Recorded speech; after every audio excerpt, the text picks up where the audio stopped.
Hello everyone, and welcome to another beer review. Now you're probably sitting there thinking, what's he going to be reviewing today? Well, we're back on the black stuff again today because we have another incantation of the black stuff to try. So last time we tried the Guinness Original Draught versus the Guinness 0.0 kind of low alcohol or non-alcoholic. And we'll be doing the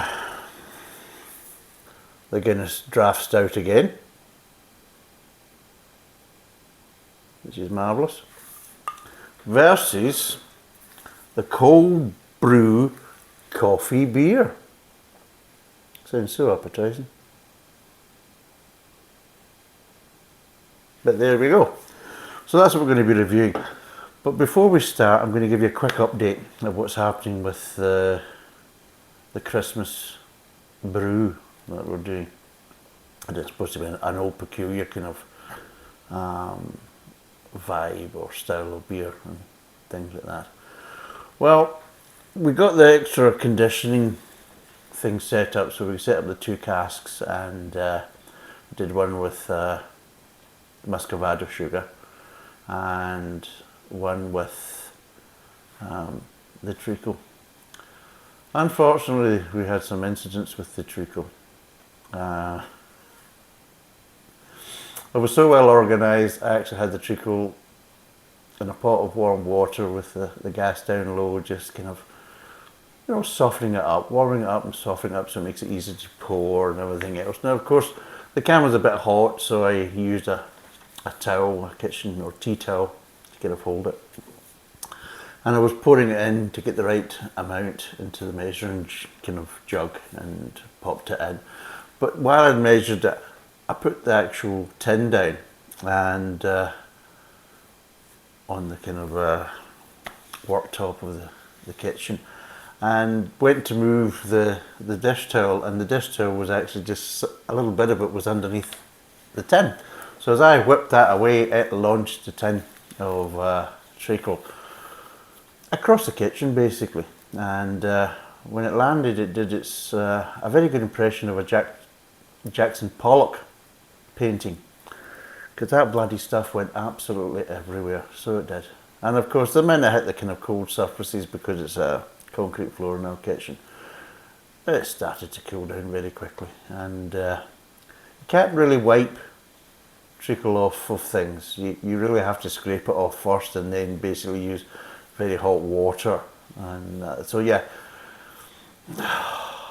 absolute bloody nightmare. And I had to make sure I tried to get it, because the wife was coming back at 12, and it was all hands on deck to get this all finished, buttoned up, get the kegs away, basically the casks we were doing the conditioning, and then try and clean up the bloody mess in the kitchen. So you can kind of have an idea of how much I'm committed to try and make this bloody stuff work. So if it turns out to be piss water, I'm not going to be chuffed.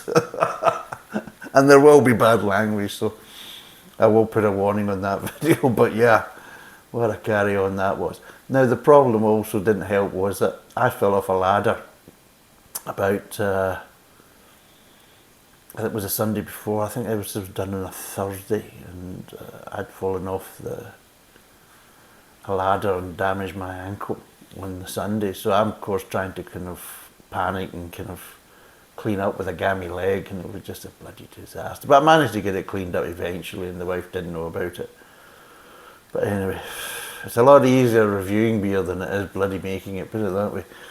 Especially if you're as stupid as I am. But right, so what we're going to do today, so we're going to do this Guinness. Now, we've already kind of done it, but the original last time, but we'll kind of cover it. What I didn't say about the original last time, and I can say about both of these, is what is the point of the 440ml can? What is this nonsense? Well, why can you not just get on with the 500ml? So you need to stop this nonsense. Plus also, this for a 4-pack is roughly about £4.50 odds roughly. This, for some strange reason, is £6 for a 4-pack. So there you go. So there's a price difference. Alcohol, well, basically, what is it? 4%, and the other one is 4.1%. So you've lost 0.1% of alcohol with the coffee one. Israeli spiel on it. Beer with cold brew coffee natural flavours. I always get really worried when they say natural flavours. Well, if they're so natural, these flavours, tell us what you've added to get these flavours in. I always find that coffee comes from coffee. So if I want the flavour of coffee, I'll go to coffee. If I want the flavour of chocolate, I'll go to chocolate. You know, it's that type of scenario. So what are these natural flavours that have been added? Are they listing them? Are they bollocks? Just getting really nothing, really. In fact, nothing. No details whatsoever. Just says brewed in Ireland. Oh, dead on. What about you? There you go. And that's it. So, might as well get them cracked open then. See what they're like. So we'll pour the original first. Because, oh jeez. Now, apparently quite a lot of people sometimes have issues with these cans. These draft cans. They don't always kind of play ball. That's about 80% just now. So we'll let that settle and we'll top it up. And we'll get this one done now. Ooh. Jesus, it's a bit lively, isn't it? Jesus God. Some bugger's been shaking that thing. Jesus. More like a bloody latte than a cold brew. But anyway. Right, we'll let that settle. So yes, I'm getting a smell of coffee off one of them. And the good thing is, that's actually off the coffee one. So there we go. Now, just to recap if people didn't watch the last video, that I found the original kind of bland for a stout. I think it's kind of lacking the kind of bitterness. It has some bitterness in the aftertaste, but not very much. But just in general, with the roasted flavours and everything else, I just find it quite a soft stout. Is probably the best way of putting it. I can't say it's bursting with flavour. It's just a bit kind of bland and just a bit kind of weak in some ways.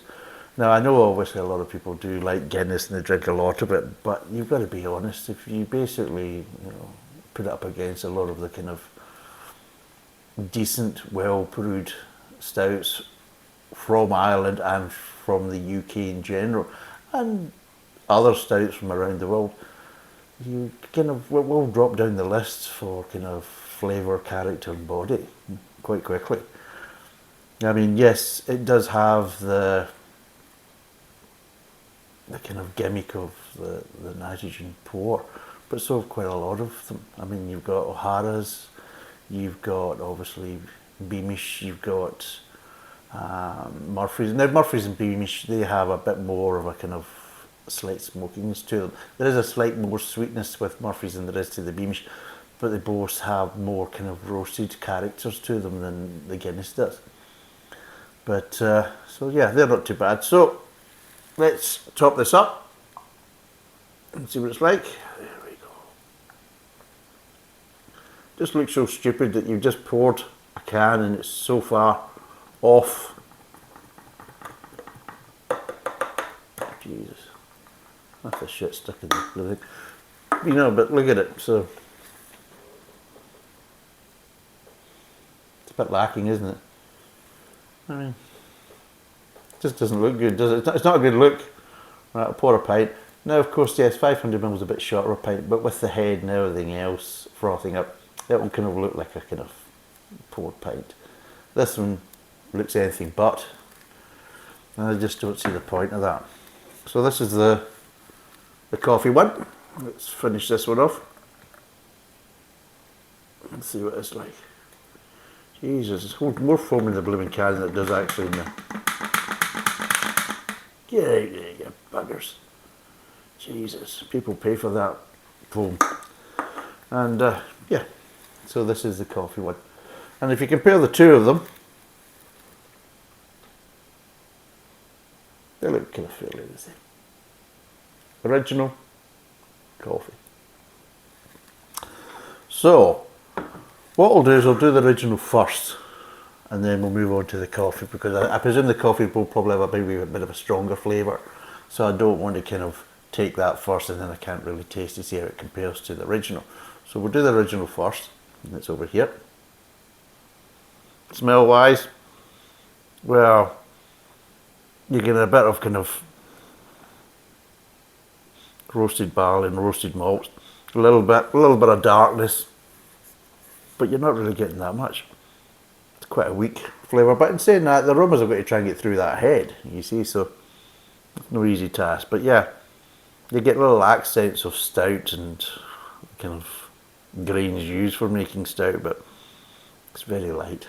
So let's get at it.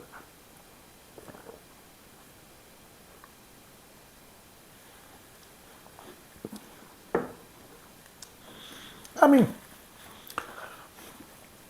it's alright. It's nothing great. Like I say, I kind of treat it a bit more like the kind of McDonald's. If I'm in a strange place, then I will drink Guinness until I get it. If I don't really see any other beers that I know or I want a bit of time, then I'll order a Guinness. Or sometimes if I'm in pubs and I just think, well, this pub looks a bit ropey, I'll maybe go for a Guinness, because it's like, you know what you're going to get. There's that kind of slight consistency you get. I know people like the Guinness guru will turn around and say, well, that's not true, you get good pints and bad pints of Guinness. Yeah, well, trust me, it's not that subtle, let's be totally honest. And I would rather have a mediocre pint of Guinness, which is a bit weak as a stout anyway, than a bad ale or a dodgy ale or something like that. So I treat it a bit like McDonald's, you know, when you go abroad, as the case is, until you kind of get your bearings and an understanding of what's on offer, then it's a lot easier just to maybe go to McDonald's on the first night, you know, just to kind of get everybody fed, and then nobody get any problems, and we'll sort things out in the morning, you know, of what other options there are, and we'll do your homework. And it's the same sometimes when you go to pubs, whether in the UK or abroad, you think, right, well, they've got Guinness or Beamish or something like that, I'll get one of them just now to start with, and then what we'll do is I'll do my homework. I'll maybe go and have a look at, see what they've got on tap, and maybe have a little chat with the barman and things like that. Plus also, it's a good way of just settling down the mouth and things like that before you start maybe something different. So that's how I really treat it. And yeah, so let's see what the coffee one's like. It's a strange smell. Do you know what it smells of? It's got little hints of kind of coffee and kind of little hints of vanilla. And do you know what it reminds me of? It reminds me of, you know, you get the coffee creams and things like that in the old chocolate box. It smells like that, because of course when I was younger, you didn't want the coffee cream, you wanted the Turkish Delight or things like that, or one of the nutty ones or something, or the fudge or the caramel ones. That's what you want, you know. So what you used to do is sniff. Now, I'm not saying, but you can usually smell the strawberry cream, you can smell the mint cream, and easily you can smell the coffee. So it smells like that. And you sniff one of these things, it smells like that. You know, if you've got the, what do you call it, the milk tray, you go, oh, that's the coffee, right, I'll leave that for my mum. My mum, she didn't mind the coffee once, which to me was, she loved it. So there you go, love. You can have the coffee once. You can thank me later, because I don't want that piss. Yes. So it smells like that. It smells like cheap chocolates with a coffee filling. So there you go. I'm getting no real stouts. I'm not really getting any kind of roasted. All I'm just getting is this kind of cheap chocolate coffee smell, and that's it. So let's see what it tastes like.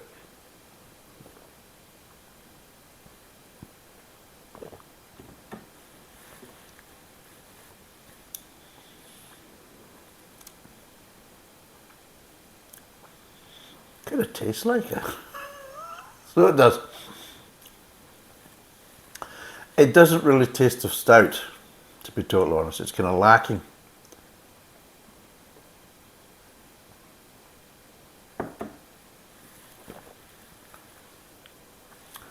So it is.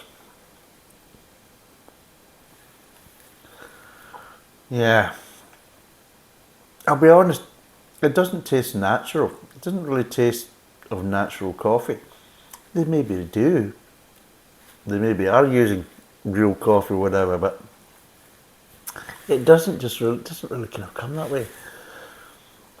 It's almost as if it's like coffee extract, you know, that you use in baking and things like that. That kind of coffee flavours you can get, or like one of the ones that used to be used quite popular was camp coffee. You used to get in the bottle that a lot of bakers used to use if they're making coffee sponges or things like that, or a coffee cake.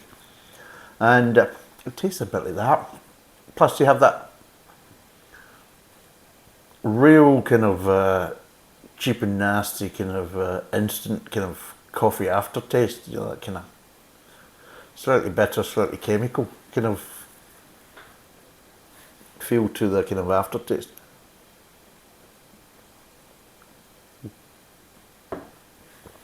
Right, I'm going to try and break this down. I'm just trying to get my mouth used to it.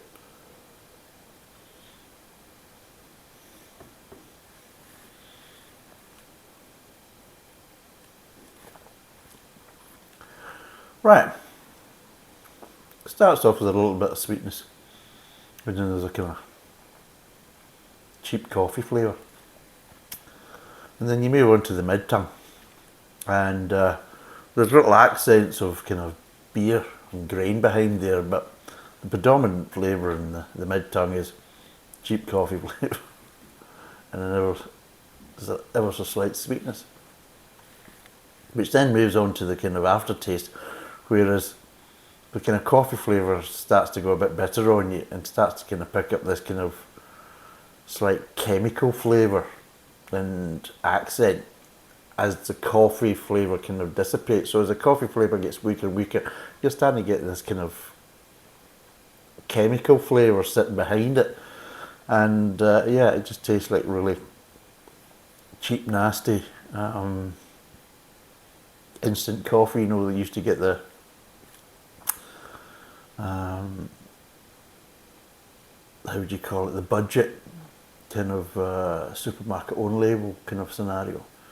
You know, the ones that were kind of you could just tell it wasn't going to be particularly good, and you could look at it in the jar and the shelf and you think, yeah, that's going to have a bit of bite to it, and not in a good way. And this is the same. It's just,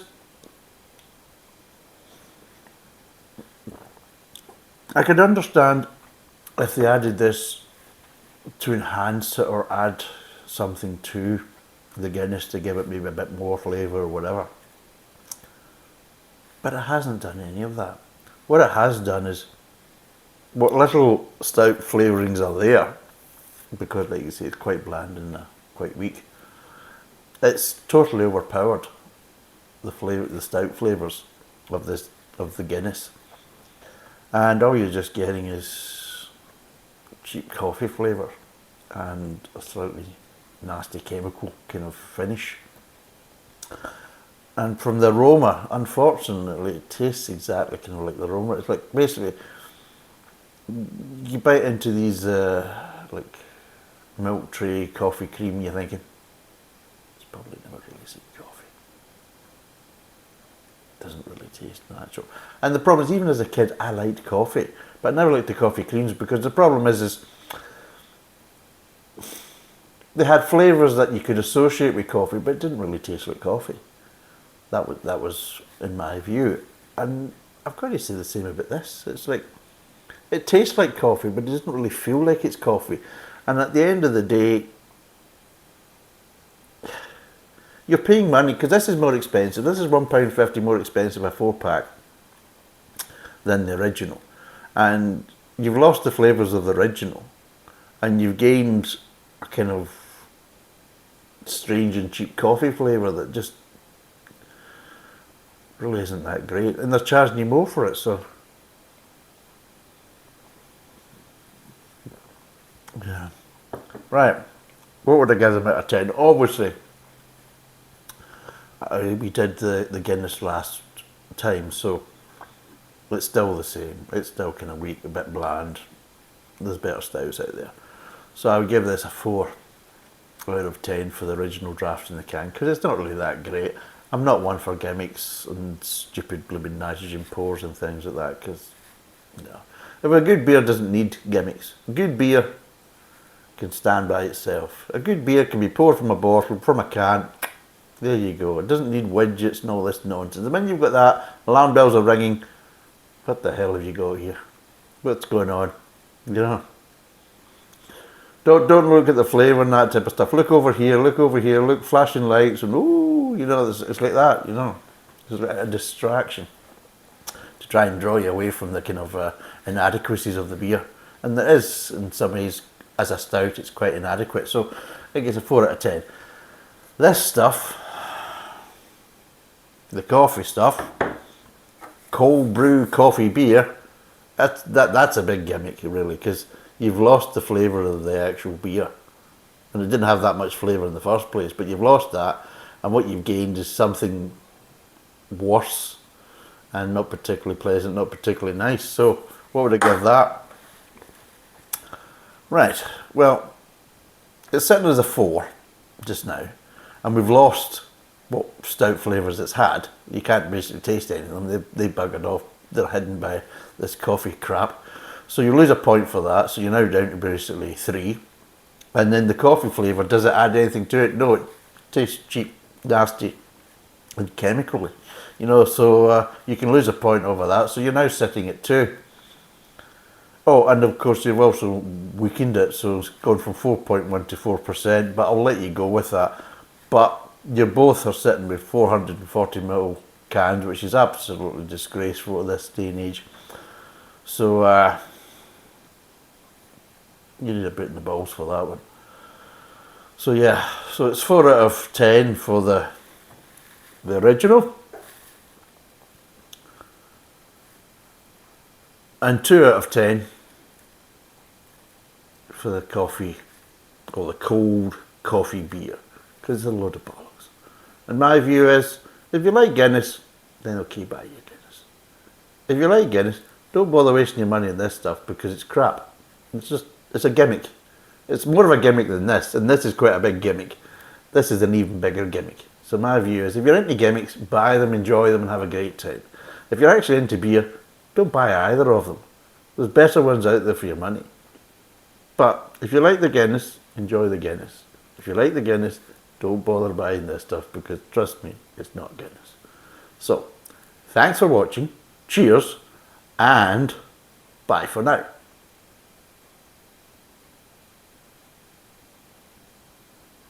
These are heavy.